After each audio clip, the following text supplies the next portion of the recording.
want to welcome Wade Driver to Callers and Cars. This is our, I think this is our fourth one. And did you recognize that music, Wade, that I had on? Oh, wait a minute! I got unmute yourself. I'm sorry. I guess I better have Wade talking. There I go. There you go. No, I did not. I heard you playing, but I wasn't paying close attention to it. I'm sorry.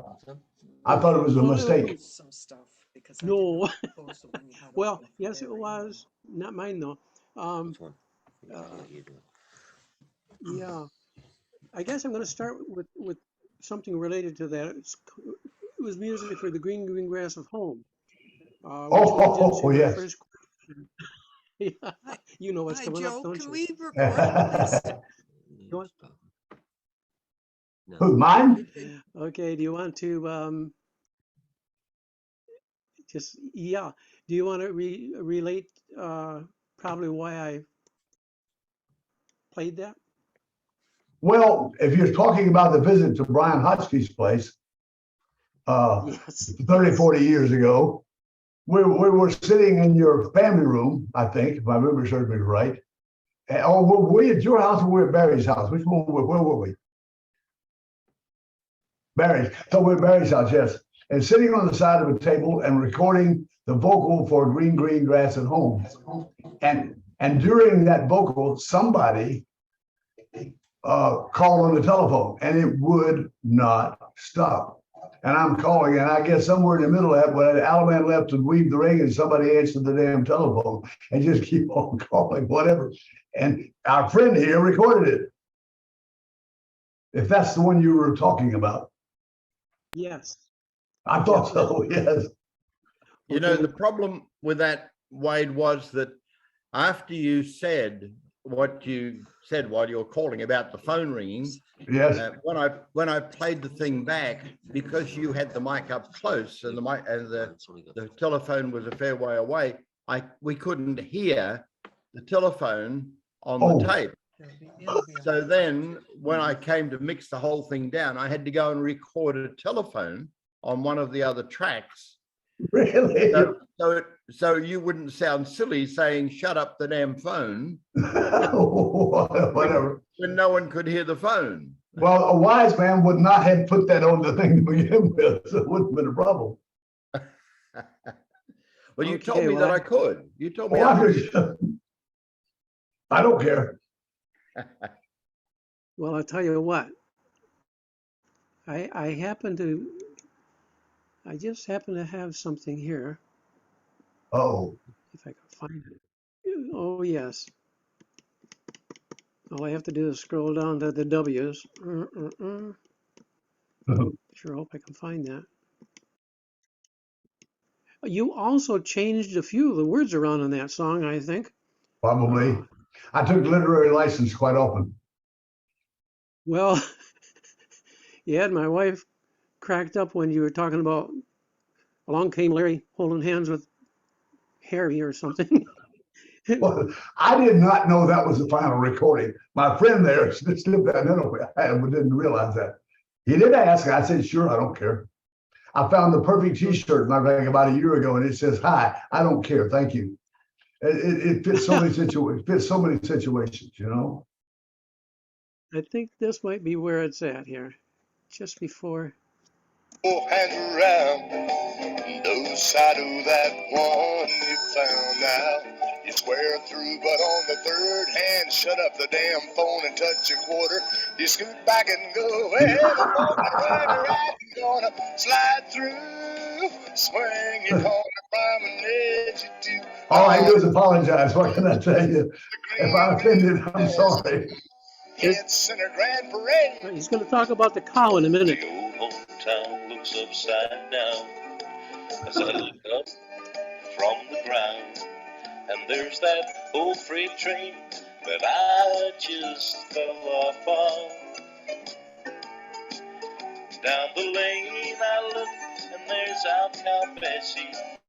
She's awful cute, but kind of messy. That's why we've got the green grass of home. whatever. Swing it. I did, whatever. Oh, he did a lot of things in my youth.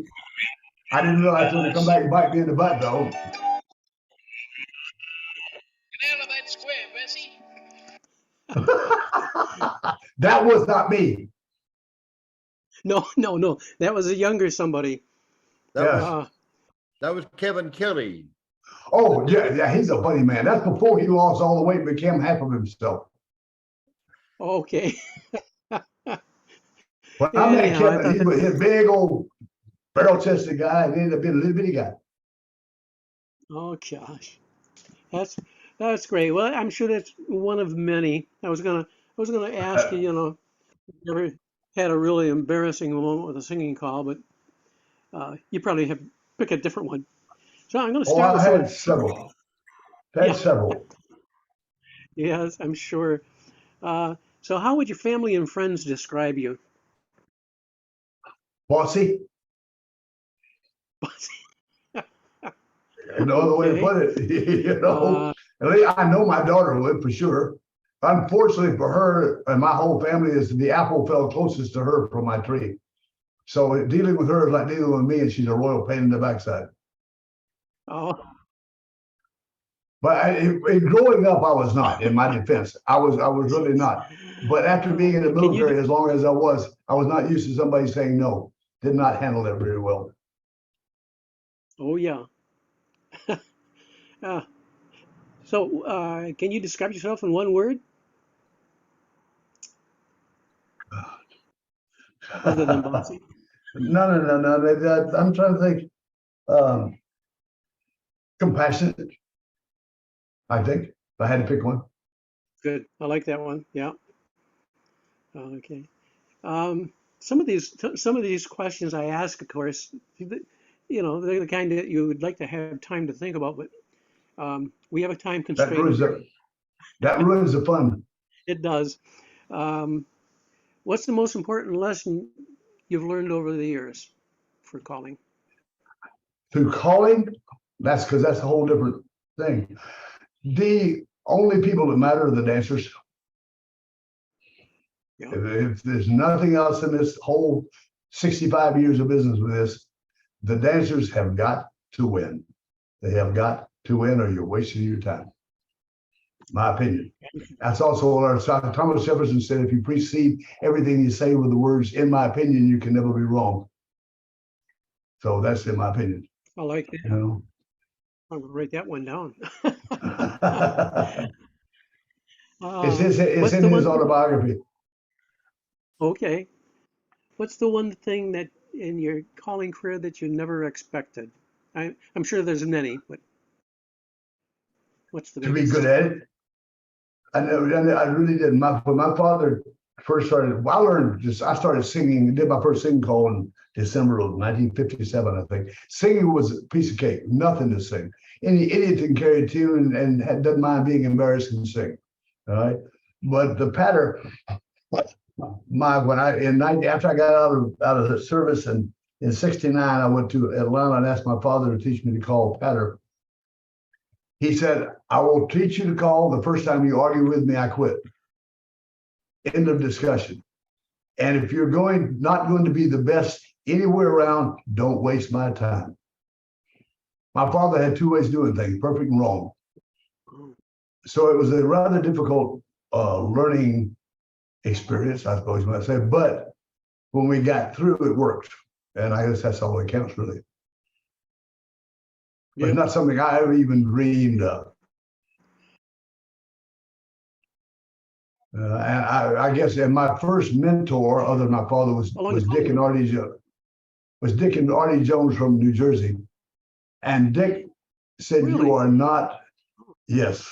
And I think Artie's the one that hung the Mr. Rhythm tag on me way back in 1970, I think it was, whatever. But Dick's approach was, you're not up there as a technician, you're up there as a performer, an entertainer. And when you forget that, you're going to fail. And I try to take those words to heart. Wow. Yeah, I remember Dick way back. It's a funny thing. He didn't have a great voice, but boy, could he sing. And that's the truth. You do with like people like that himself, Jack Lazary, some of those guys, they knew how to entertain. They knew how to entertain, and that's what you do. That's what you're getting paid for. You're not getting paid to teach them how to square through 17 ways from up, down, down. You're there to entertain them. In my opinion. All right. You know, but that's and I really I think I got a lot from Dick Jones. That's interesting. Yeah, I didn't know he was that much, went that far back, really. Yeah, that was in 1970. I started okay. working with my dad in 69. In 1970, he and Artie came to Atlanta and did a callers school weekend. And I was there, took notes, and I still have it's on a scratch piece of brown scratch paper, whatever. And from Artie that said, I remember exactly, said, keep singing something over. And in parentheses, Mr. Rhythm was on that thing. And it just kind of stuck, you know. I guess so. But Dick had three That's primary proteges that he worked with: myself, Tony Oxidine, and Garvey, Kip Garvey. That was the three callers he worked with primarily. Yeah. Well, and that was 1970. That's pretty good. Kip was a pretty young guy back then. Yeah. Or he and Tony was 17, I think, in 70. Oh my God. And in 78, at the Oklahoma City National Convention, we did one tip for the after party with Dick, Tony, Kip, and myself. Oh, We did wow. one song. I think they could hear us in Tulsa. We had it cranked up so much, you know. But that was one of the highlights of my life. Oh, that would be. Yeah. Yeah. We all hated Kip because he was not only young, good looking, could sing, and he could call. That was, you know, he was too good. But he's still a damn Yankee Still the way you look at it. Yeah. Other than that, he was all right. Yeah, right. Oh gosh. Well, let's see what else we got. Oh yeah. Over the time that you've been calling and all, what fundamentally has changed? Because there has been change in our activity. Got so many things. The complexity, obviously, for obvious reason. Because when I started, we had 15 figures, and everything was stars, circles. We didn't even have lines. It was stars and circles. That's all we had. We didn't have star through, slide through, swing through, ocean wave, any of that. And so the complexity has really been on the upswing ever since, because I think not just the U.S., but particularly the U.S., but not just the U.S., we are born yuppies. We're always upwardly mobile, always upwardly mobile. You look at your classes, they come in and learn basic. They want to learn plus. They want to learn challenge, advanced. They want to learn challenge. Don't want to learn C1, they want to learn C4. You know, so everybody's always trying to move ahead. That's just human nature today. And so we keep adding on levels. I remember at the 71 National in New Orleans was the first time they came out that little handbook about this big of 100 challenge basics. And some of the guys were in there calling in the challenge hall. I never went in, but some of our new dancers went in, and we saw them coming out of the room. I said, "What are you doing in there?" And we learned how to do a challenge level Alabama lift, because that's all they could do in that room. But so first of all, I would have to say the complexity has changed. The tempo has gone down, and I think that's primarily due to the complexity, but also due to human nature. If you listen to all the music that's out there today, whether it's country, rap, rock, pop, doesn't matter. It's all 6 to 8 to 10 beats on the average slower than their counterparts from 20 years ago.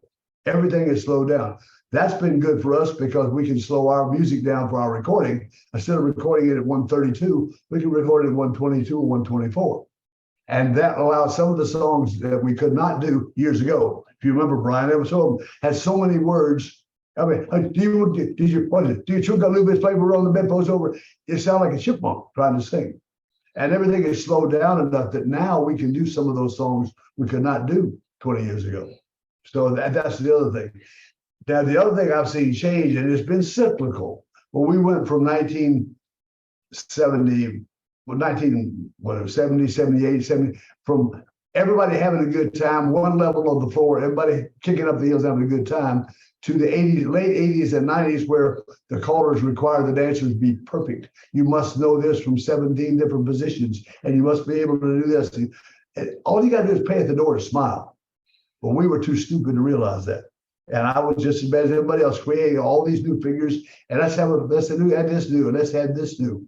We didn't need new. We need to learn how to perform old, in my opinion, again. But I think finally, the last 5 or 6 years, maybe we've come to our senses and we're starting to back off a little bit and starting to have fun for the dancers, I hope. Now, and some of that's for the US. If you go to Europe, that's a whole different ballgame, because they played by the rules to begin with.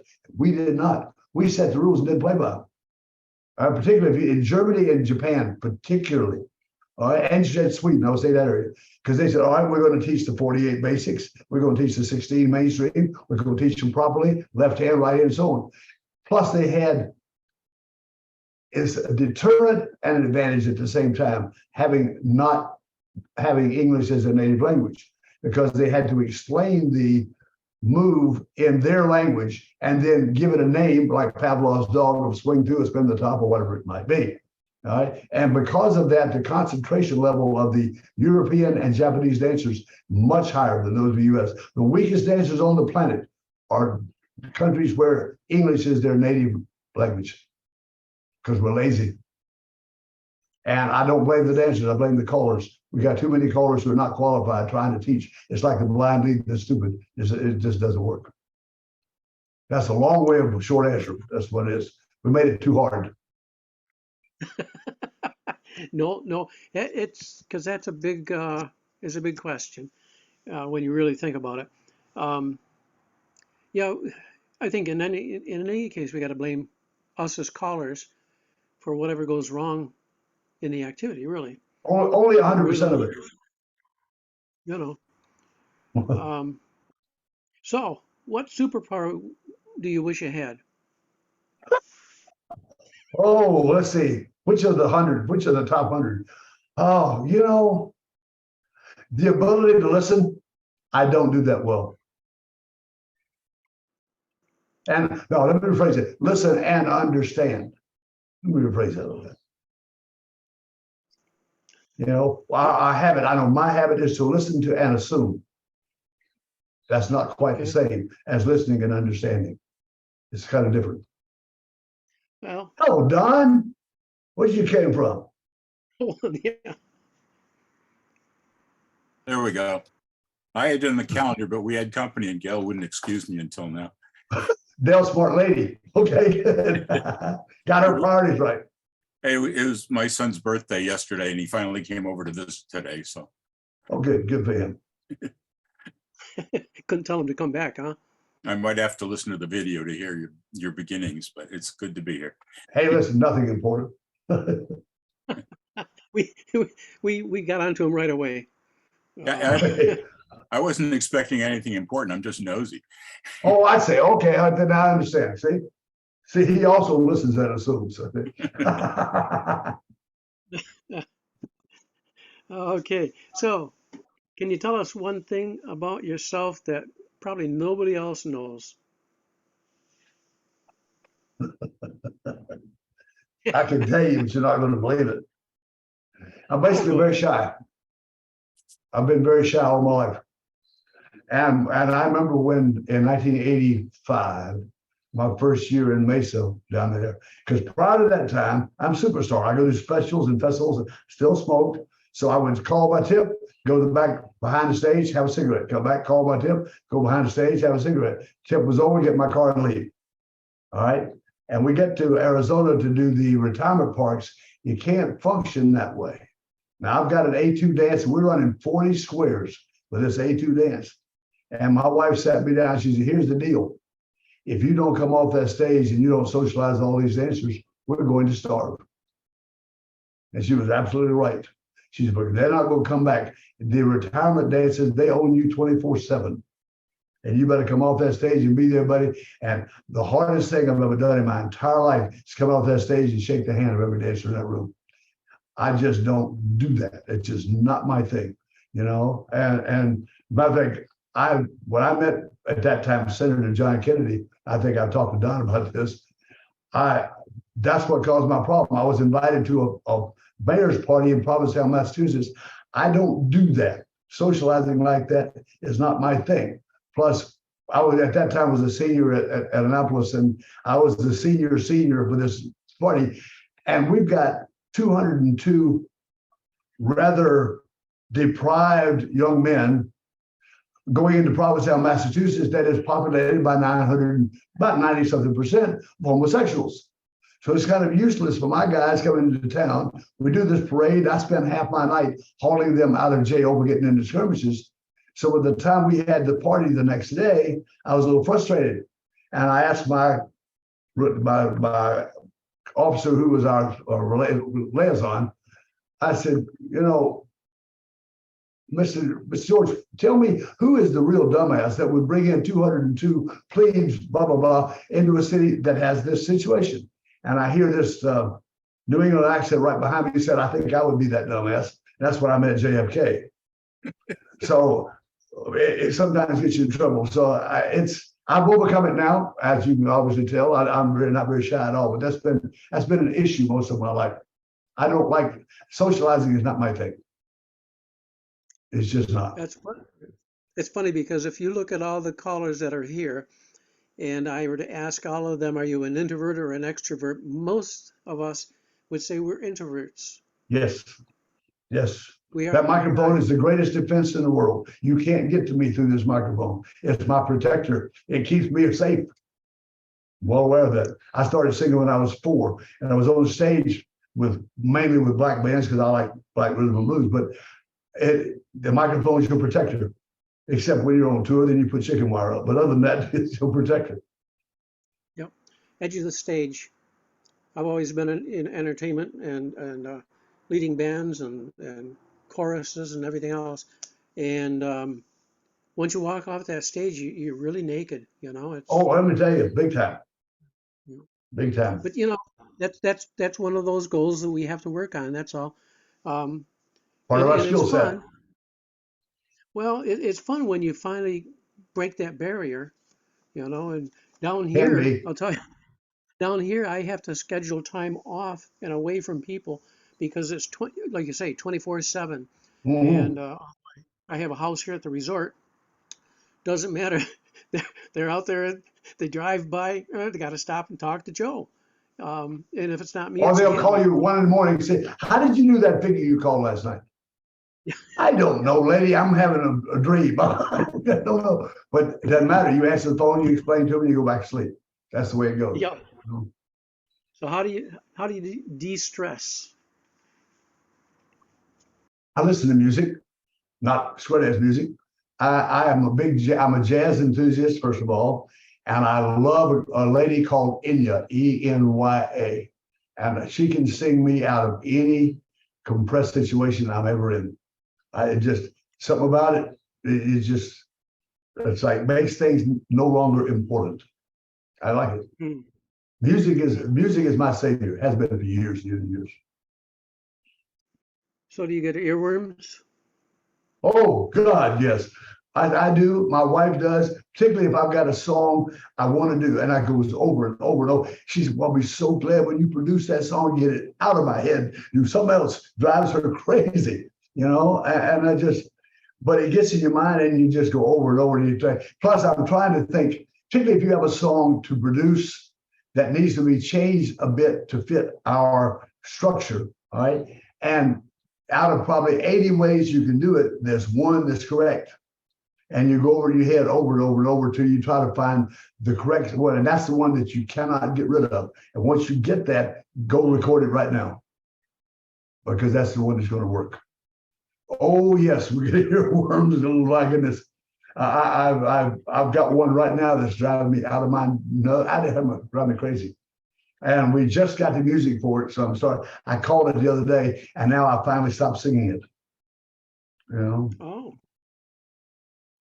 So how many times do you record at home, or do you have a studio you go to? No, I record in Nashville. In Nashville, okay. So how many takes does it normally take for you? It, the first down is normally it takes one, but it depends on the remix. I'll do it now. Sometimes I hear it in the first take, it'll be perfect. Not very often. Normally I'll get 2 or 3 remixes. I mix 2 or 2, mix 3. Occasionally, like the what was that song? Redneck Girl. We did 15 mixes before I was happy. But fortunately, I have an engineer that he has no ego, and he puts up with my screaming and hollering and blah blah blah blah blah blah, and just does what I want. And it's taken us about 10 to 12 years now, but we almost finish each other's sentences. So, for example, we just did a song that was based on a vocal band called Home Free. They have no instrumentation; it's all voices. But the intro starts off with the chorus is singing, and the bass singer, a friend of mine named Tim Faust, is doing boom, boom, and it's really kind of cool.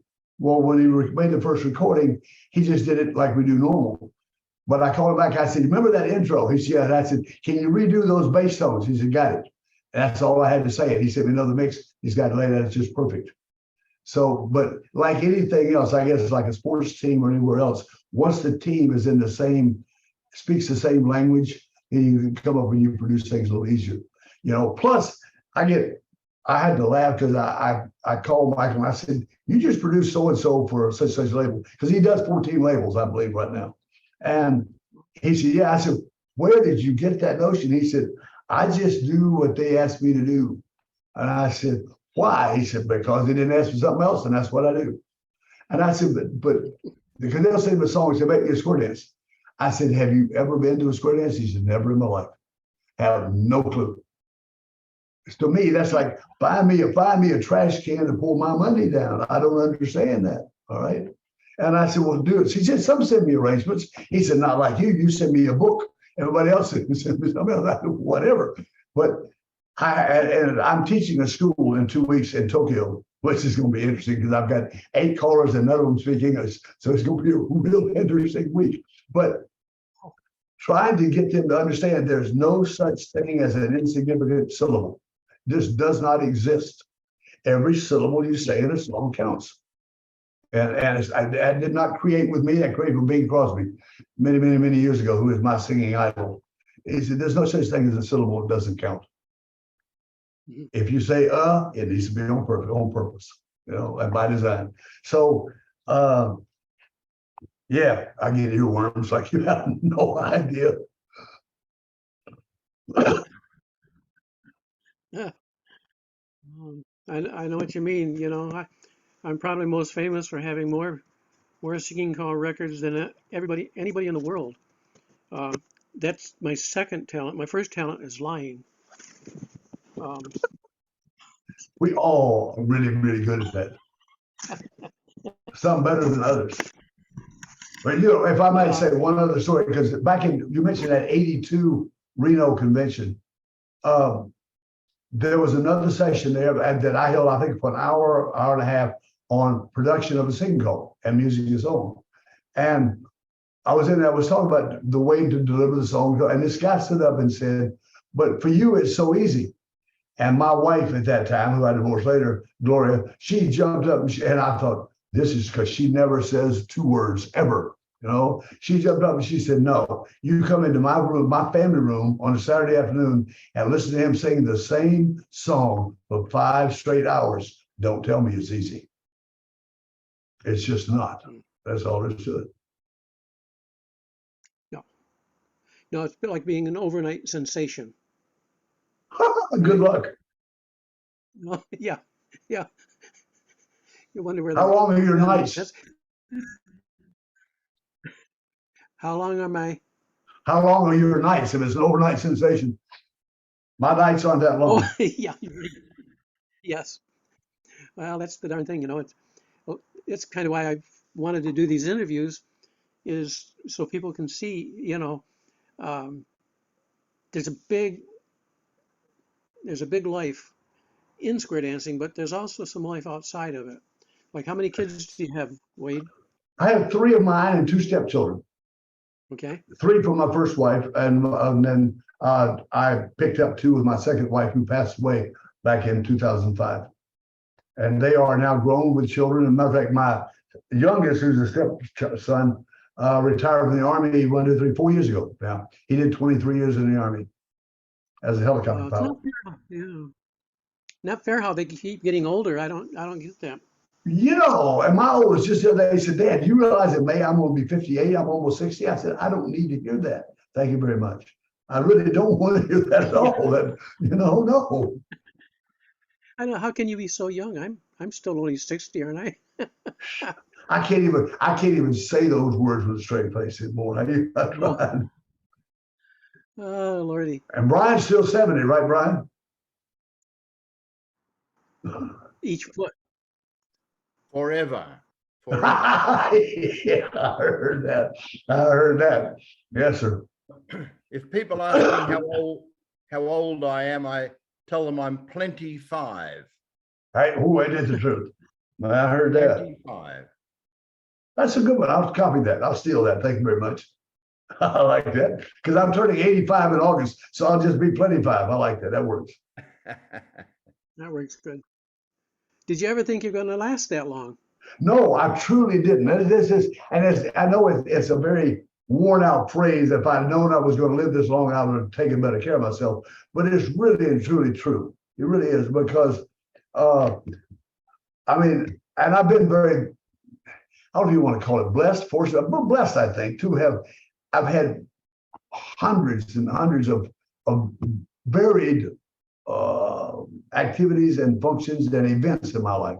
You know, from being in the Navy, from being a pilot in Vietnam, from working for Kennedy, to many, many things. So I'm blessed on one side, but the other side is I'm amazed I'm still walking, which I don't do really well because I have a bad back and 2 replaced knees and an implant in my back with a stimulator thing also. But as long as they keep making parts, I think I've got it made, you know? It's the parts from the neck up that we're worried about, though.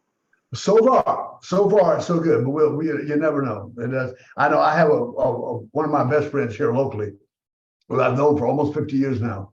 But he came down with Parkinson's about 5 years ago, and I'm having to watch on a daily basis that decline, and knowing that it can happen to any of us at any time. You know, it's tough. It really is tough. Yeah, it is. It's part of it too is knowing when to stop. Um, some of the callers have said, "Oh yeah, well I retired, blah blah blah," and as I've mentioned on here different times, I think they're going to have to pry the microphone out of my hands or bury it You know, with me. But it's close to that. But you know, the R word is difficult, and I'm retiring, quote unquote. I have my retirement party, I think, on March 26th or 7th, something like that. But retiring doesn't have to be an all-encompassing word. For example, I'm not going to I'm not taking any new bookings or anything, but I'm not going to miss going to Colorado. I may go to the National if I feel like going. If I want to sign up to call, I still can. Doesn't mean I have to, but I can. You know, so I don't feel that saying I'm retiring or pseudo semi-retiring, what you want to call it, puts a lock on anything I can or cannot do. And I'm just going to, because I've tried retiring and totally, it is boring as unbelievably boring doing nothing. I can't do that. But I am very fortunate that I still can make the music, and I have callers recording for me. And that's kind of all the way back to retro. When you're children, you live vicariously through their activities. Well, now I'm living vicariously through some of my recording artist activities. mm-hmm. You know, and I think that's going to be good enough at my age. You know, I know Flippo said when he tried to quit at about my age right now, I guess, and I think he was 91 when he finally passed. And he says, he said, if my health was still there, I'd just keep on calling. But the problem goes, and so far, knock on wood, and when you start, you can't find your corner and you can't remember what room you're in, then it's time to go.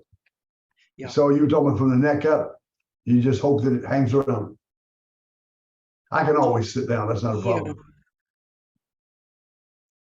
Well, during the COVID years, when it was the restrictive and staying home at first, because I think for the first 6 months I didn't do anything calling wise, and then I discovered Zoom, and the next thing I knew I was calling gigs, 8 sessions a week, and Yeah. I still call on Zoom now, but it's different. When you're older, I guess we get the freedom of choosing, which, like you're doing, is I think you'll enjoy it. I want Yeah. to do what I want. I'm going down to one dance a month because I found out that I can't produce music if I can't go try it out. I can't do the corrections necessary.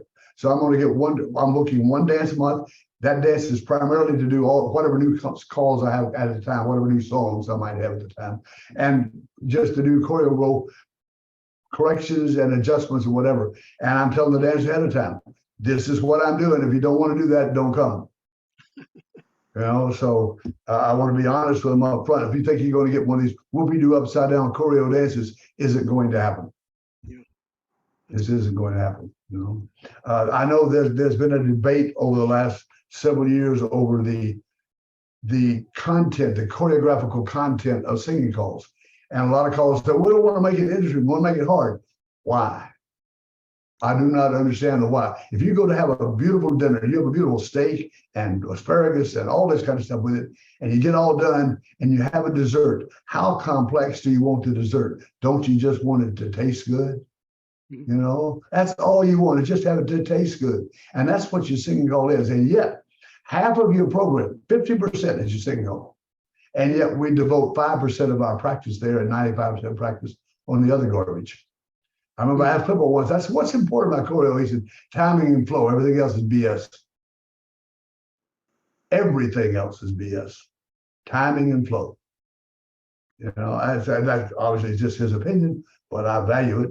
And I think we do not give enough importance to the entertainment issue of our business.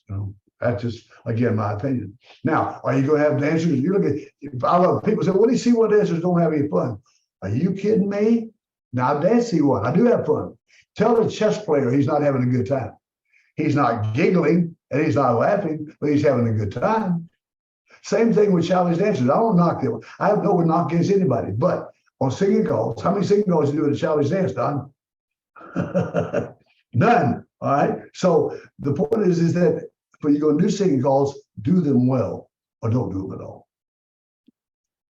Mm-hmm. I have the one young lady lives in Masamoto, I think, Japan, someplace down in southern Japan, but she speaks no English, but she is a great, great singer because she can emulate the English words. But I discovered something on the first few singing calls with a lot of the guys that were there. They were singing like robots. I said, "I don't understand this." They don't understand what the words mean. They can say the words, but they have no clue about the content. So when she did a song called "My Heart Will Go On" from Titanic, she just singing like a robot. I said, this is not getting it. So I sat down with her and I explained to her the content and what it was all about. And tears just came pouring. And then she sang it. All right. So there's so many things that go into how you sing, and I don't think we teach that properly. And I can't speak for everybody, but I know there are two of us that are on a mission to correct that. And one is Tony O and myself. Teach people how to sing. That's good. That's good. Of course, my background is music education, so Well, you understand what I'm talking about. yeah, it's funny because what happens is I can recognize what I'm doing wrong all the time. Oh, yeah. I love it. I have a young lady who wants to record. I said, "What's your flat?" She said, "How do you know?" I said, "That just told me. It just told me how I know." There's those words again. There you go. I was going to ask you if you ever got in trouble. No. Well, forget about that. Oh, golly. So what's been the biggest challenge to you in your career?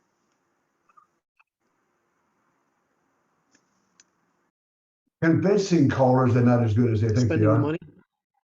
No. No problem. Money has never been my issue. Now, don't get me wrong. I'm not in the record business not to make money, but as a primary objective, no. But I think it's gone through stages. Early on, it was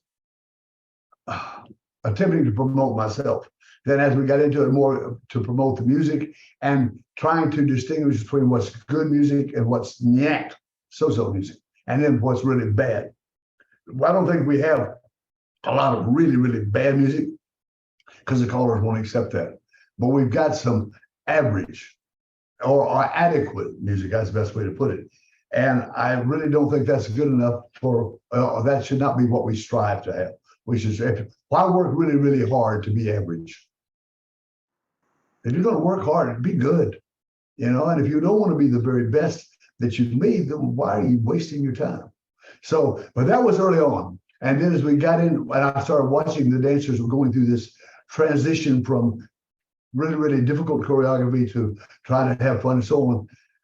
I started, and bless his heart, I got on Mike Cinchel before he ever was chairman of the board, like years ago. I said, Mike, our callers do not know how to teach dancers. They just don't know how because they can't dance themselves. And I've been on this. I've like a dog with a bone. I'm not going to let it go because our callers do not know how to teach. But if you go and ask them, oh yeah, I teach. I'm a good teacher. They really believe they are because they think their way is the only way. What I call the ugly baby syndrome.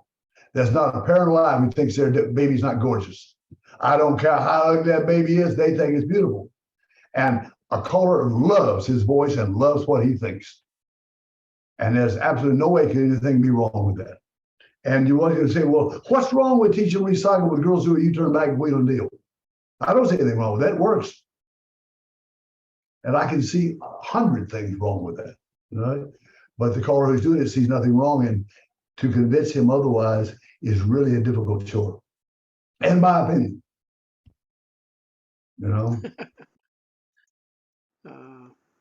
Yeah, there's a whole ream of things when you talk about who should teach the new dancers and all, but unfortunately, we don't have that time. And sometimes there's not actually an issue, eh? If you could have coffee with any historical or I guess caller from the past and pick their brains and all, would it be Flippo or someone else? No, because I picked Flippo clean for the most part. I really, he was an amazing help to me. He changed my entire calling style and everything back in 1974. But so I would not say him. But the guys that I have not had a chance to really sit down with and go, I would have to say, right off the top of my head, Bob Osgood, probably. Oh, really? I think Bob Osgood understood the dynamic of this activity as well or better than anybody's ever lived. Because he wasn't emotionally involved with choreography, he wasn't emotionally involved with singing. He was involved with the activity and the dynamics of the activity. And I would really like to sit down and talk, he and Becky both, about that.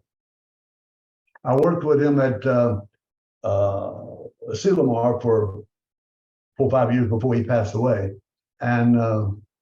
But not nearly enough time. You don't have enough one-on-one time. I would like to have done that. That's one of them. Okay, I gotta,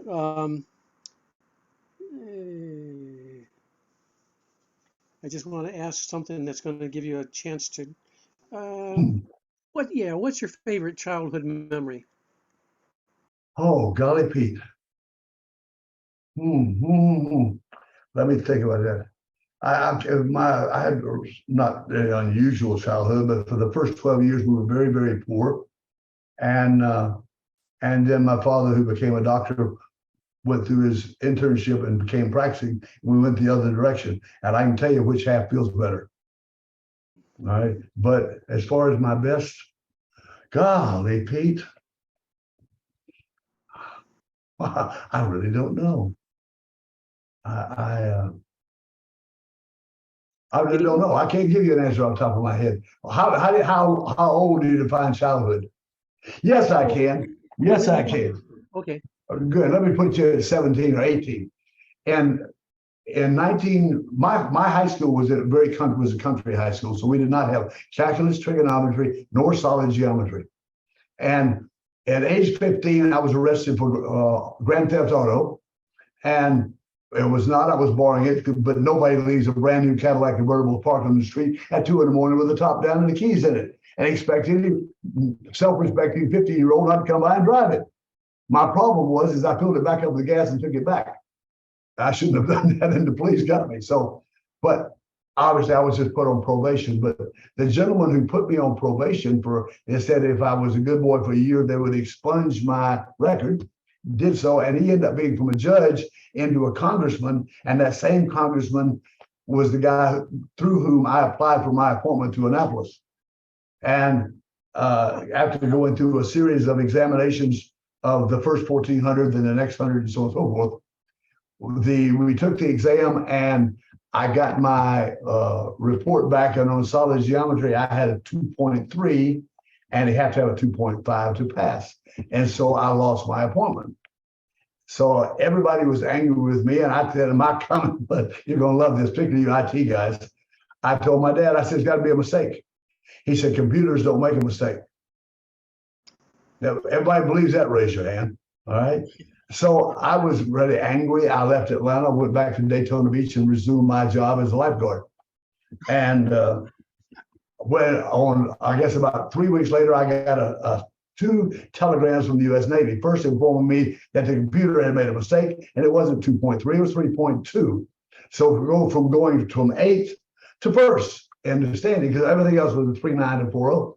And so I took my 2, and the other second one said, "Report to Charleston, South Carolina for your physical, blah, blah, blah, blah, blah."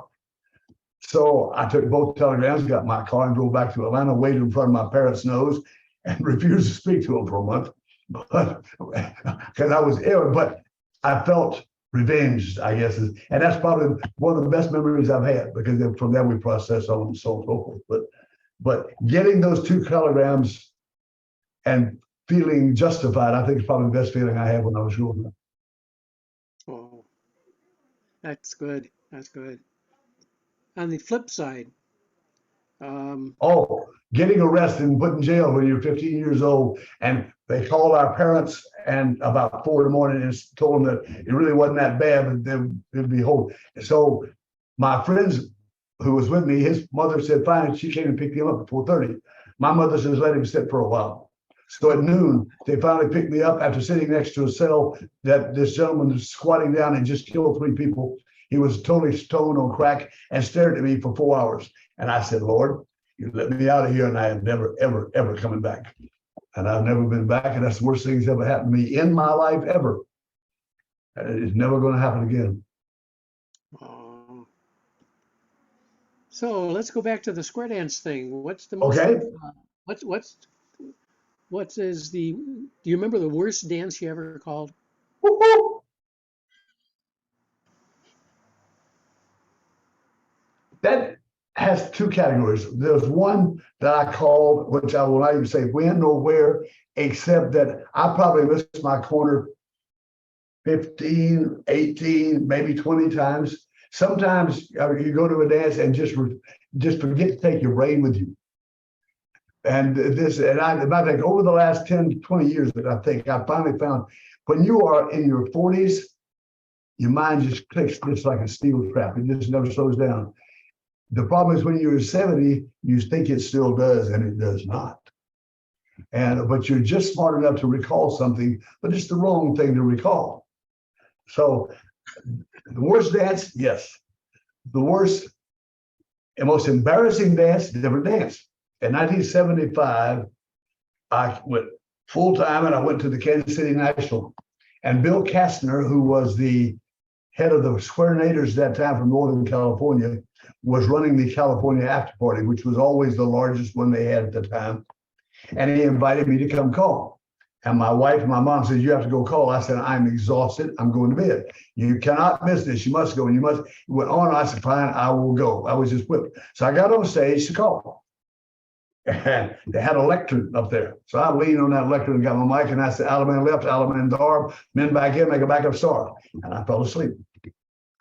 Literally fell asleep, leaning on my hand. And I went only for a couple of seconds, but I woke up like, where am I? What room is this? What am I doing? And it was, yeah. Anyway, I finessed my way out because I slipped the clutch and walked by the defining corner and out went left. But I came back on his own and Bill Castor came up and said, you fell asleep, didn't you? I said, oh God, I did. I was surprised I didn't snore, you know? So that was the most embarrassing, yes. Oh, man. And I cannot tell you the third week that it happened at the dance, at my dance in Australia in 1985. But I was called with Kevin Kelly, as a matter of fact, when I said a word that's inappropriate in Australia. And I did not realize that that was the case. And I remember Kevin came up and says, I don't think I would have said that, mate. I never said it again. But anyway, it had to do with one's backside. Anyway, so I haven't said that again. Remember that? Oh, that's the most embarrassed I've been, I think, ever, probably. Oh, You ever heard 200 squares go at one time? That's about the way that goes. oh, that's good. Oh, let me tell you. Okay, well, before I open it up to the floor here, the one last question is, if you could be remembered for one thing, especially, what would you like to be remembered most for? Honesty. I don't even have to think about it. You never have to apologize for telling the truth. Super. That's great. Okay, does anybody have any questions for Wade? See, they're all introverts, see? Yes, Donald. What was the first singing call record you put out? Glory on, oh, first one, before I started, it was Glory on My Mind. On Bogan. I mean on Rhythm.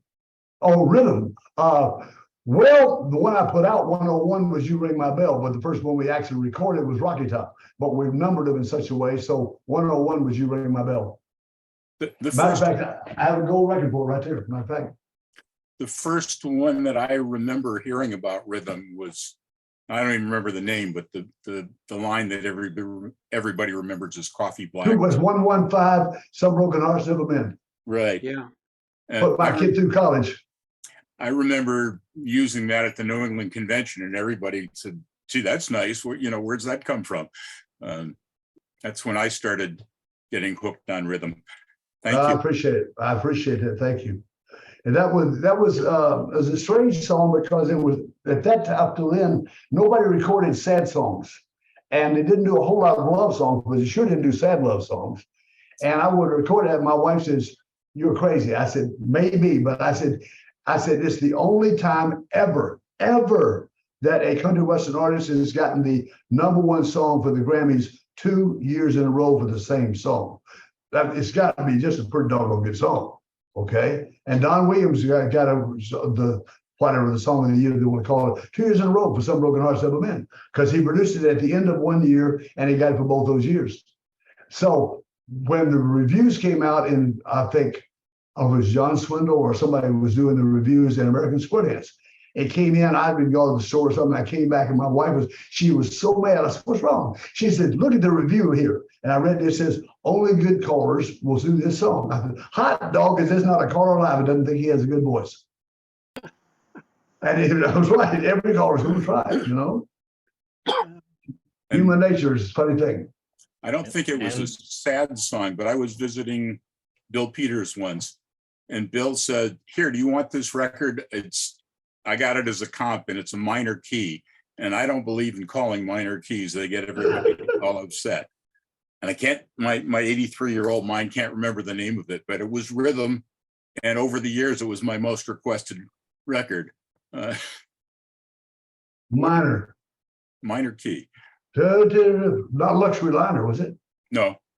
Hell, I don't know. I love minors, so I've done a lot of them in minors. I love particularly D7 minor, but or D minor 7th, whatever. But that happens to be that's what they call a touchy feely key for me, And so everybody's got one. You just have to find out where they are, I respected Bill Peters for a lot of things, but not his opinion on minor keys. Yeah, I understand. Kind of strange because kind of strange because Bill did an awful lot of jazz songs, which devolve and go back and forth into minor to major, and he was so good at it. But in the jazz, the minors are all transitional notes. So if you only sing with the major, you never have to screw with the minors. You go this major, and you go this major. You know, because I love jazz, but you can't make a jazz. At least I can't make a jazz into a sing call very easily. We did a Nora Jones cut of Hank Williams to Cold Cold Heart, and I did it jazz. I did it be a jazz, and I sent it to Jerry Hager. He said, "What is this?" I said, "Just sing Cold Cold Heart. Trust me, just sing the song." You know. Somebody I else just have- looked it up. I just looked it up. I think it was Ready for the Times to Get Better. Oh yeah, that's that Crystal Gale tune. Beautiful song, really is. It's a Beautiful, great tune. beautiful. And Yeah. that is in minors, yes. So Yes, it I'm is. sorry. I'm sorry that I didn't buy it from you. I got it free from somebody, but Well, see how you are. That's one of my kids didn't go to school because of that. someone Let else me tell you, have- I've been blessed. The callers have been so good to me over the last 45, 46 years, over buying the stuff and supporting the record company that I got not one complaint in the world. somebody else Steve's have a got hand his up hand up. today? Yeah, Steve? Steve's got his hand up, Joe. Okay, Yeah, Steve? I got two comments and a question. Sure. The first comment is the caller that taught me to dance, Joe Young. Mhm. He used the first thing in the morning.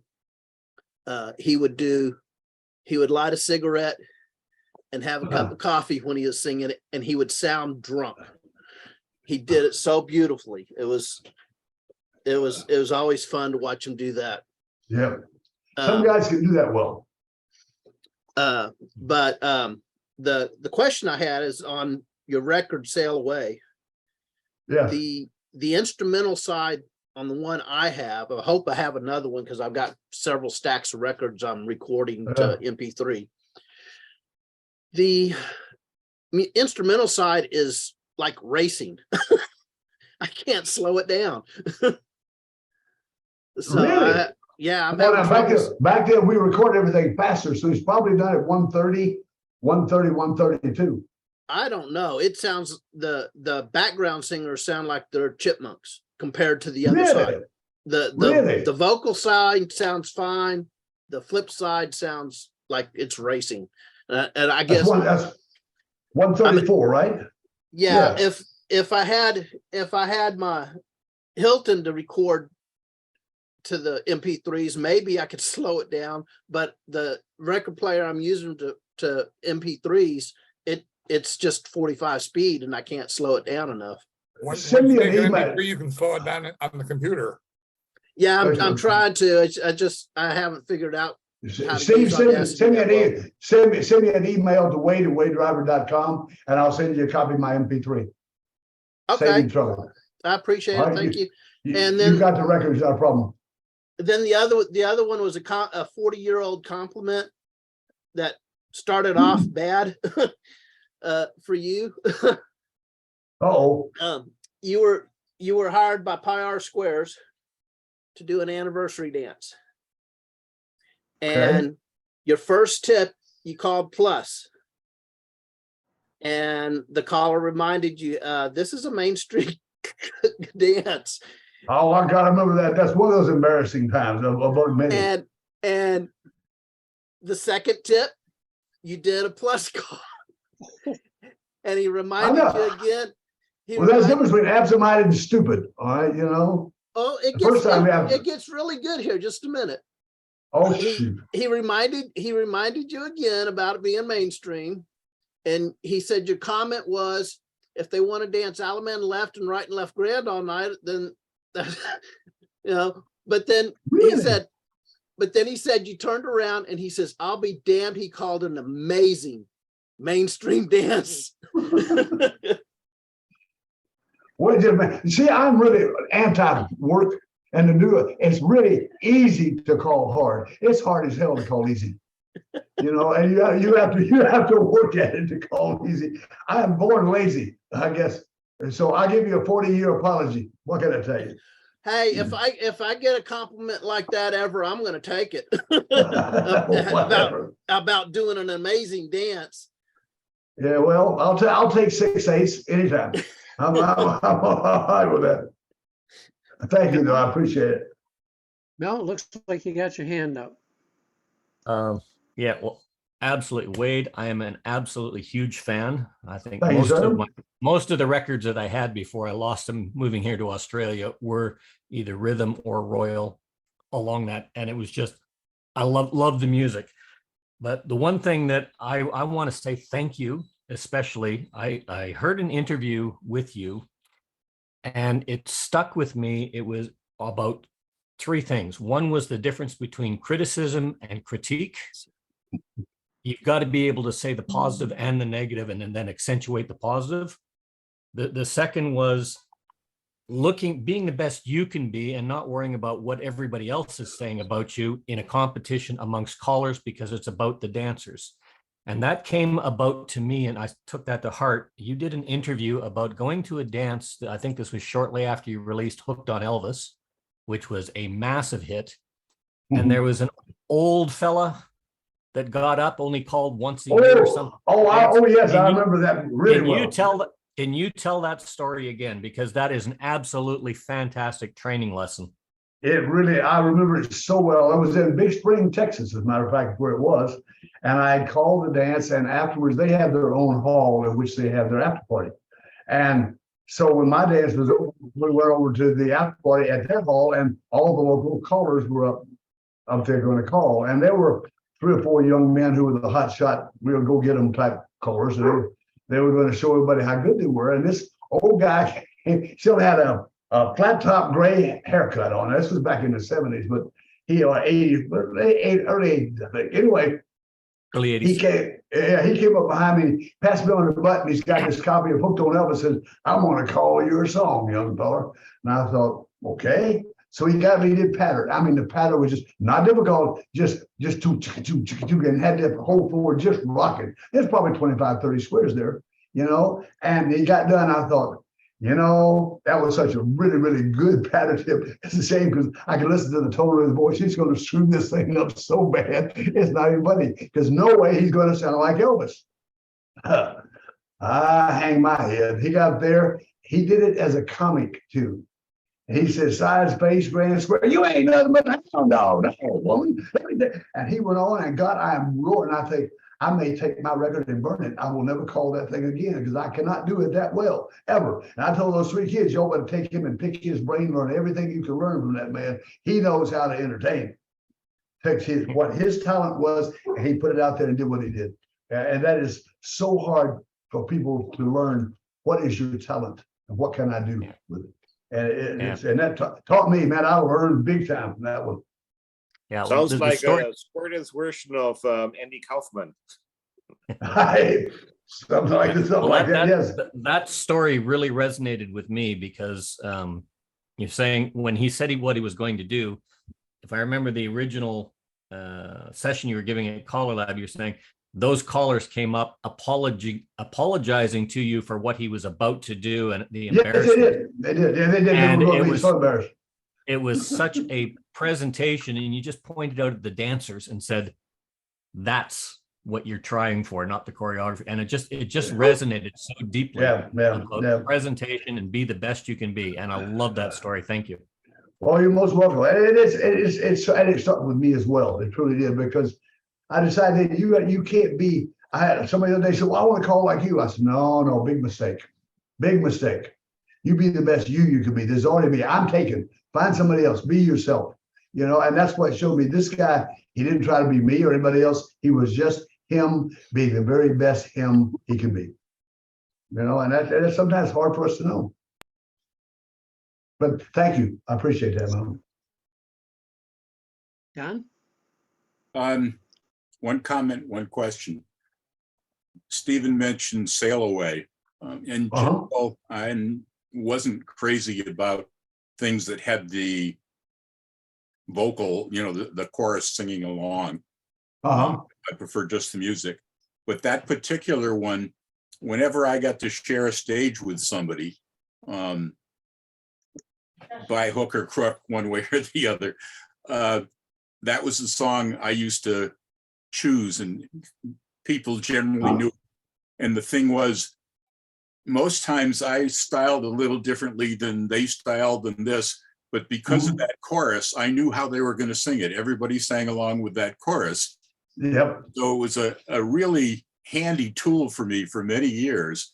Is this is gonna, I haven't been sitting and practicing with this guy for hours. We just both were thrust up on the stage together, or him here, vice versa.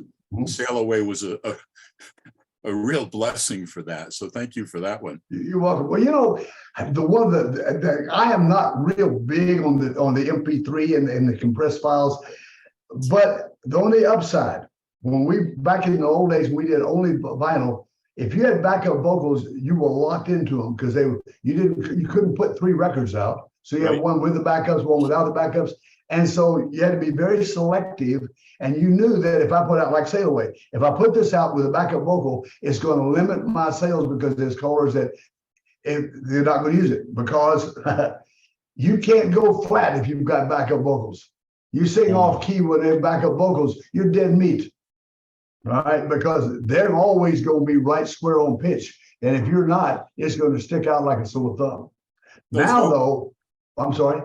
I was going to say those vocals also taught me some of the harmonies, so I could harmonize with this guy, because some parts of my life I couldn't harmonize well, others came easily. But but now we can put out just the instrumental with backup harmony and then the vocal. So my life is a great deal easier there. You lose a little bit by going digital from analog, as far as what I call the quote unquote live sound, but you gain so much in other directions. So I guess there's more ups than there is downs, but having worked with live bands since I was 16, I guess, that you get used to that. And when I would we'd mix down a song, and I said, all right, I want to close my eyes and picture the band playing. I want to hear the band playing. You can't do that with digital. It just doesn't happen, well, that's just analog, but you can come close. And now with the new mastering techniques and things you've got, you can start bringing out individual frequencies so that you can almost create that analog. Because when I got my master's, I had no idea I was going to have a record company. And in '69, I went back to Georgia Tech because I would graduate from Annapolis. When I graduated, you did not have overloads or masters or majors. You got a double E degree, inter discussion. You had no other choice. But now they have multiples that you can get. But in '69, after Vietnam and after I got out, or after my part of Vietnam, I went to Georgia Tech and I said, I want to get my master's. They said, what in? I said, what's quickest? Because I'm busy making a living and having babies. I don't have time to do a whole lot of this. They said, why do you want? I said, I want an MS behind my name. Don't care what it's in. I want an MS behind my name. So it was in audio engineering. I had no clue I was going to ever use it again. And so when I recorded for Norman Burbach on Bogan, I did not really like his choice of instrumentation. He said, if you don't like my music, make your own. I said, all right, I will. And I had no clue. It was like the blind leading the stupid. It really was. But it happened to work out well, Well, the nice thing is you didn't have any baggage to carry with you when you started. Well, that's so true. That's so true. But it's changed so much. I went and toured there's a group called Shenandoah that has built their own $2 billion digital facility just outside Nashville city limits. And they invited me to come tour it, and I did. And I spent an hour with this guy, and he took me over. And I said, Chuck, here's my problem. I said, I got a master's in audio engineering, and there's not one single thing in the studio that's relevant to anything I've learned. It's also far over my head. I got no idea what he's talking about. Except for the propagation of sound, just nothing else is the same. Everything has changed. Amazing. Digital audio engineering, I probably would have enjoyed that instead of mechanical engineering, but oh well. So anyway, my question, Wade, it's kind of, you've mentioned on it, and I'm going to give you a different opinion. Okay. I'm curious about, you talked about keeping singing call choreography simple. Mm-hmm. And I can tell you the figure that 95% of the singing calls are these days. Mm-hmm. Absolutely. But that's due to a lack of work. Well, I remember when I was at a caller school in 1970. Frank Lane was in, Frank Lane's dance ranch in Colorado. Yeah. And he was obviously one of the instructors. And some young caller came up to him and says, "What do you think of the figure on such and such new record? Isn't that cool?" And Frank says, "Yeah." And it was cool the last 25 times it was used also. And so that always put me in a mindset, you shouldn't use the boilerplate singing call figure. Come up with something different. Well, all right, and I totally agree. This is why I had this long discussion with John Jones, because he's very against. I said, "John, I agree and I disagree." And I'll say the same thing. I agree and I disagree because callers who want to use complex choreo, I have no issue with that if you sing the melody.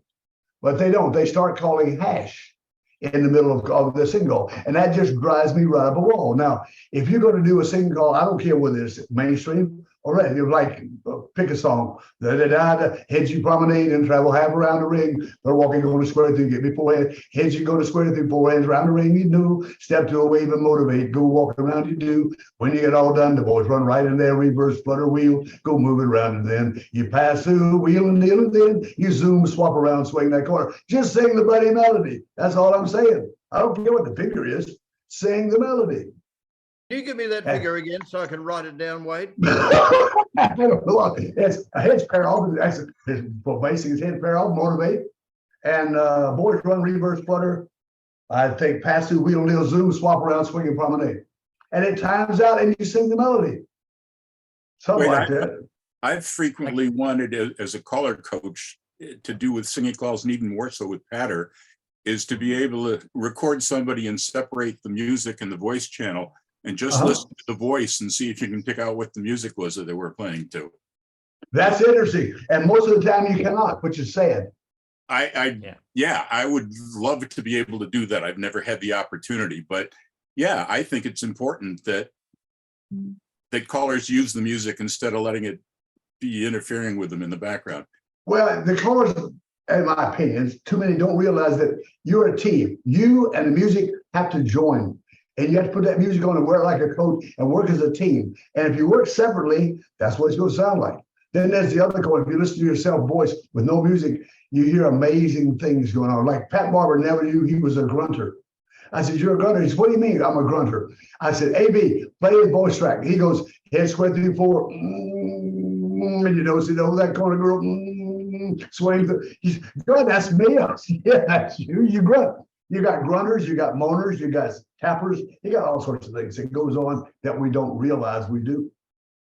You must have cured Pat because he's one of my favorite callers. Oh, absolutely. He is so talented, it was unreal. All right. Both singing and patter. Oh, yeah, absolutely. Because all that matters to him is the dancers winning. That's all he cares about. Dancers win. And I think maybe I probably emphasized too much. I don't care what level. And I really don't care about the complexity of the sing call if you sing it. Now, if you're going to do something very complex, you and I both know you work in the pattern, so they're not going to have an issue, and they do it. To me, that's still a dessert because you're saying, "Thank you for paying attention in the pattern, and we're going to do it now in the sing call." But I hear callers, for example, they say coffee, black, cigarettes, old lady, and then they get to the pattern, get to the figure, and there's four ladies chained about 3/4 around that ring, the heads you promenade. All of a sudden, the melody goes south. I don't understand that.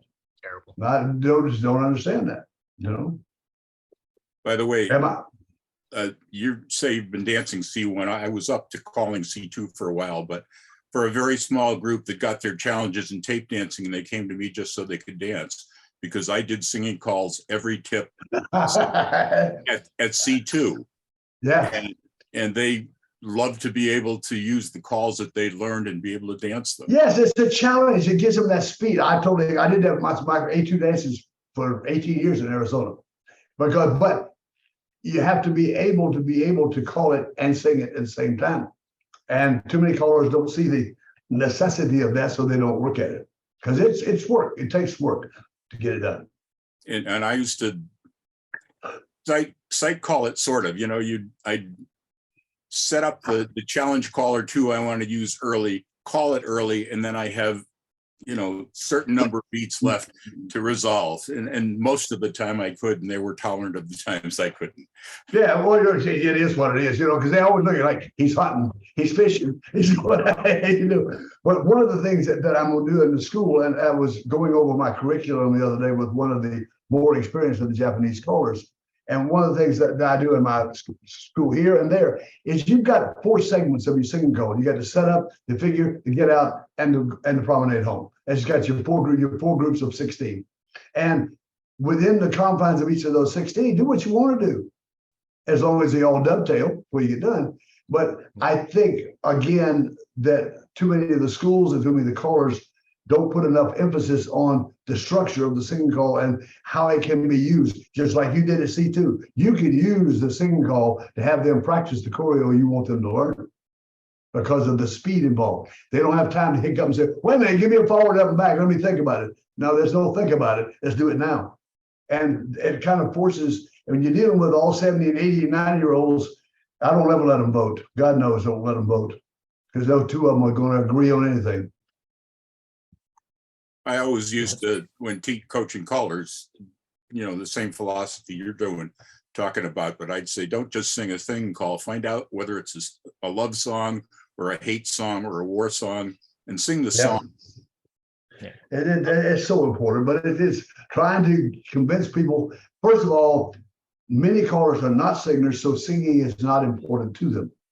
And just like that, and my wife presented this to me, and this is why this really hits home. When Macy, she said, all right, singing is important to you. She said, yes. I said, socializing with the dancers is important to them.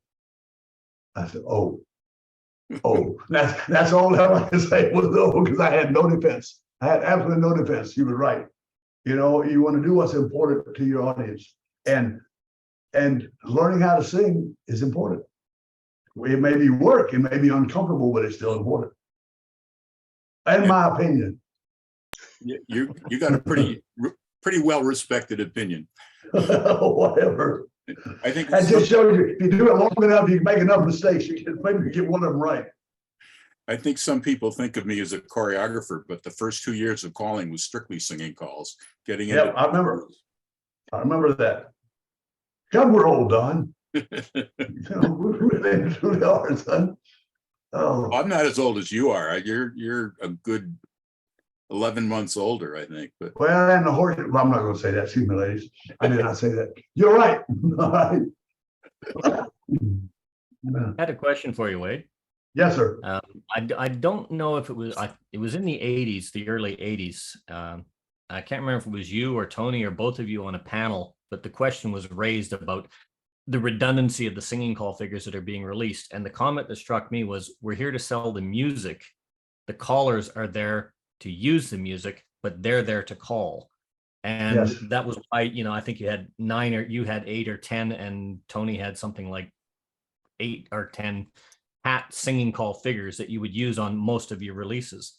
Now, one of the things that's happened, and it's come up, is although record sales have gone down, callers gone, that flush of purchase has disappeared. Mm-hmm. In about the early 2000s, there was a lot more dancers or record or tape run clubs, and they started buying the music for the choreography, which is a lot of niche labels started coming out like that, just for the choreography specifically. Yeah, I'm not sure. I'm just getting your opinion. That choreography that's being released on these things, yes, it's got a purchase, yes, it's got a market, but I think it's a bit of a detriment to callers actually learning to develop their choreography and use their choreography with the music structure, because it fits to the singing call, but it doesn't fit to their pattern or their own developmental skills. I'm just looking for your opinion on that. I do, and I have an opinion, and I think, all right, we have provided stuff to callers for 50 years. I think it's time they got off the butt and work themselves. Now, I will give direction, I will teach them how, and so on and so forth, but I'm not going to move the checkers for them. All right. I will say, yes, you need to find a choreo figure that's going to fit this song. I'm going to give you a basic singing figure, one that you will probably never use for your dancers. Ever. You're right, because if it's a tape club or whatever, not. If you got a guy that's running a tape club, find you a caller to record it using the figures that you want to put in there. and then have dance to it. But it's simple enough. If you want to use, like, if I want to a basic heads promenade, half square through 4, swing through 4, run Ferris wheel, square through 3. That's all good. Well, it fits fine, but it doesn't do anything for your group. All right. And I think you, as the caller for that group, you owe it to that group to provide something to them that's in the ballpark of what they want to do. They don't want to do the same single figure over and over and over and over and over. They want to do something different. And it's like, I rarely call the figures I put on my singles at my club. I hardly ever. I just don't, because it's too simple. Now, if I'm calling my beginner classes or whatever, yes, that's when I'm going to use them. I'll use that figure, but otherwise, no. But I understand that I'm going to sing the melody to that song. So I'm going to sit down and I'm going to say, I've got 4 groups of 16. I'm going to say, all right, let me find another way to get me from a square set to a 0 box. I can square through 4, touch quarter, boy, run, start through California 12. Many ways I can get there. All right. For example, if I hit square through 4, do-si-do, they're not going to get there. Today's dancers are moving too slow. But if I hit his promenade, half past the ocean, extend, they say some 4 beats and they're there and to the same place. So, but these are things that you have to research and find out. Now, if so, I want to find a way to get to the corner. Let's say I'm going to say his promenade, half past the ocean, extend. I got to the corner. Now I've got 16 beats to do a figure. What do I want to do? All right. I want to do a swing. Maybe I'm doing a plus. I just saw it peel the top. So swing through girls pole, peel the top. And then I've got 4 more beats. I've got 8 more beats to get from finish that up. Do I want to slide through and right and left through? Or do I want to right and left through, square through 3? You know what? The get outs, whatever. So, but if I want to do peel the top, so I hit promenade, half past the ocean, extend, swing through girl pole, peel the top, right and left through. Now I'm ready to do the get out. Square through 3, swing the corner, promenade. All right. Now, I don't personally like that because the square through 3, you're both facing out, which means we don't have a command to quarter in and face that partner. So I'll say square through and on the third hand, slide through, mainly because it's smoother when they get there. But the point is, you're there, then you swing your corner, promenade home. Now, you say, okay, that figure works fine, but you didn't put that on there. No, but you can. And now all you got to do is learn how to sing that figure to the melody, and you provide your dance with what you want to be. So my answer to you is yes and yes. And no, I'm not going to do it. But yes, the caller that's working for him should. That's what you get paid for. I agree 100%. The second part of the comment was you made a comment. I'm sorry, these are just things that are ticking back. That's all right. No problem. A long time ago, that there's only one emotive lead instrument in a singing call, and that's your voice. And that's the most important instrumental lead. Yeah, doesn't matter absolutely. what the music doing. The music is flat. You are the lead instrumental when you're calling and singing. So you've got to tune the instrument right. You do. And then actually 2. And so people, because I get complaints, they say, wish you did not put the lead instrument in there. Well, if I didn't, your voice is just not that good. I'm sorry. You just don't sound that good. That's just all there is to it. And if that backup, I won't play the instrument, the lead instrument loud so it'll overpower you, but it's there as holding your little cheeks or your butt to hold you up so that you don't fall. And it adds musicality to your presentation. But the main instrumentation is your voice. You're carrying the melody of that song. You're always that this part, I know, never anytime it's not. All right. Listen to White Christmas and take Bing Crosby out of it. What you got left? Whew, that's all you got left. The White Christmas is gone. All right. You got to have a lead. And if you don't know the lead or the melody to the song, why are you doing it? Does that make sense? Absolutely. Okay. All right. One thing about I'm opinionated if nothing else, but it just shows you over 65 years, if you make enough mistakes, you kind of by gravity figure out the right way to do it. Okay. Well, Don's got his hand up. Oh, do you still have that hand up, Don, or is that? Yeah, this is a new one. I really shouldn't be hogging all this, but I don't get a chance to talk to Wade very often. We live on both sides of the country. Just a quickie on what you and Mel were just saying.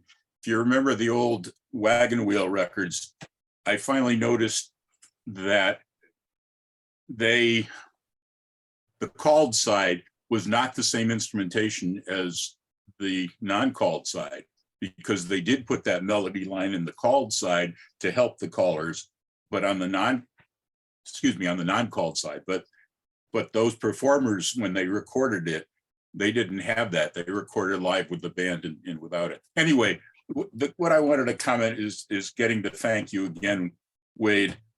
for good music and square dancing, and not just good music on rhythm, but other labels. I remember sticking my head in at a Color Lab session that you were doing on music or on recordings. And at the time, well, you were talking about how you would think of different lead instruments for each time through the thing, and then a different chase instrument for each. Most labels weren't using chase instruments. It was strictly bang, bang, the melody. And I'm thinking, Rhythm's the most successful label by a long shot. Why is he giving away all these secrets? I mean, this was before Jerry and Tony had started their label where they do a lot of this. And you're not the first to bring that up. Yeah, because I think it was a brilliant thing to do.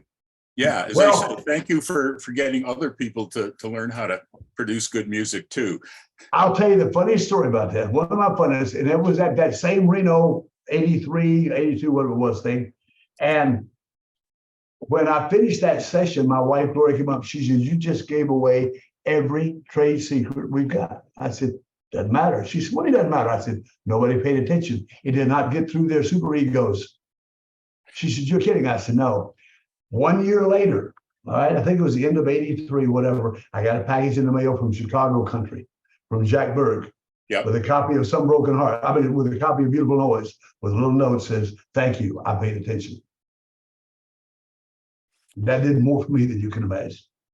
Well, I think that presentation was in the early 80s, very early 80s or late 70s, Don. And I thought the biggest change that happened was not so much in the singing calls, but was the lead and the chase in the patter calls, allowing callers to actually know where they were in a patter record once they learned to study that. And that was one of the biggest. I know, the forte was the singing call, but that effect changed music fundamentally for square dancing. So well, if you listen, when you hush your mouth, when you stop talking or singing or whatever, that's what the dancers hear. They don't hear when you're singing, all they hear is a rhythm track in your voice. But when you stop singing and all they hear is boom, tick, boom, tick, boom, tick, that's about as exciting as watching grass grow. They need to hear something. And that's the whole idea of the fills and chases, And you're right. I'm hoping it helps the placement of where the caller happens to be at the time. You think so anyway. But you were right. Your wife was wrong. People did pay attention. Well, maybe, I don't know. And I was never you get that one. I was never a competition as far as being a music producer. Hey, listen, I divorced her, so I don't really care if she's right or wrong. Anyway, thank you again. You're welcome, sir. I appreciate it. I think that's the nicest thing is to know that people did listen and it had an effect. And that's really all you can expect out of life, really. That's all you can ask for. I mean, it's funny. Well, I will tell you one more story. It has nothing to do with square dancing, but it's just like sometimes pay attention to what's around you. In 1960, I guess, we went on a cruise from the school because you go to one after your freshman year, one after your junior year. This was my junior year. And the first one you go as an enlisted man, the second one you go as an officer. And this was after having left Provincetown. We were going down the St. Lawrence Freeway to Quebec. It was, and we're in this 200 and something foot long cruiser, and I was on the bridge with the captain, and I was given the responsibility of bringing this thing and tied up to the pier, and the wind's blowing like crazy, and I'm thinking I'm going to crash $100 million cruise like this, and I'm going down, and he just standing there just watching me, and I'm going down, and I'm about 15 feet from the pier. I said, "No matter what I do," he said, "Stop." I said, "What do you say?" He said, "Stop doing anything. Observe." So I shut up, and the wind just took that thing and just laid it right on the side. He said, "Pay attention to what's around you. If we just watch our dancers, they'll tell you what they want." Yep. Excellent. I want to thank everybody for joining in today. And as usual, I'll get this out to the YouTube as soon as I can. I want to thank Wade so much for joining us. I'm honored. Thank you for having me. Been great. Thank you, Wade. Thank you, Joe. My pleasure. Thank you. That's It's great. always good to see you guys. I don't ever see anybody anymore, you know? I'm not traveling. And when you do travel, you're there and everybody's somewhere else. So it's always good to see folks. Well, you know, it's funny because I've called in every state there is except Alaska, overseas, Japan and Germany and whatever. Our paths never crossed. Not once. But that's the problem. When you do, it's like some of the good friends that you have. And Tony there's and I so- talk, well, twice a month, because we don't ever see each other. And I've known a kid since he was 19, you know, but you don't see each other unless you pick up the phone, Wow. you know? You're That's probably one of the because few that- people that can still get away with calling him kid, you know. But he is a kid, and anybody at 70 is a darn kid. I'm sorry. The reason why you two never got to cross trails was because they took that out of the basic program. Yeah, but I'm not going to say, I'm not going to say what I'm thinking, all right? But I don't know what, Val, I'm not mad at your horse. Well, Tony's up here next month, March 12th, I think it is. Oh, good, You want to good. talk to him? Come on back on for sure. Oh, I probably will, just nothing else give him a hard time. He had to be good. Excellent. Yeah, we like those hard times. Anyhow, I think that probably concludes it for today. And again, I want to thank everybody for coming on and Thank y'all for coming out. I appreciate it much, guys. Y'all do well. Stay safe. take care. Thank, Bye-bye. thank you, Bye-bye. Wade. Good to see you again. Okay. Is Don still there or did he leave?